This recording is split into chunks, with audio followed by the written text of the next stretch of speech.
आज बनवायचा आहे चांगला पौष्टिक असा नाश्ता, जसं जे की डोसाच असणार आहे, पण डोसा वेगळ्या पद्धतीचा. आमच्या घरी तर हमेशा बनतो की तांदळाच्या पिठाचा डोसा, पण आज बनवणार आहे आम्ही हे काय बोलतात नाचणीचा डोसा.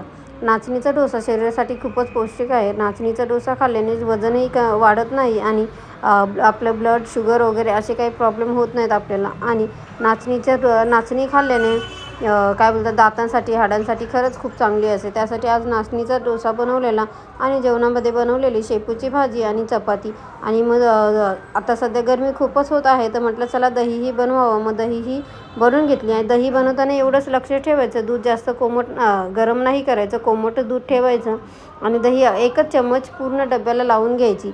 जर दही आंबट असेल, जास्त आंबट असेल, तर 1 चम्मचमध्ये बस होऊन जाते. आंबट नसेल तरच 2 चम्मच घ्यायची, नाहीतर अशी दही खूप मस्त लागते. त्यानंतर आपली शेपूची भाजी तयार झालेली. आणि रात्रीच्या वेळेस मुलांना डीमार्टमध्ये नेलेलं. डीमार्टमध्ये अशासाठी गेलेलो, आपले जे रोजचं किराणा सामान आहे आपल्याला तेच आणायचं होतं, तेच आणायला गेलेलो.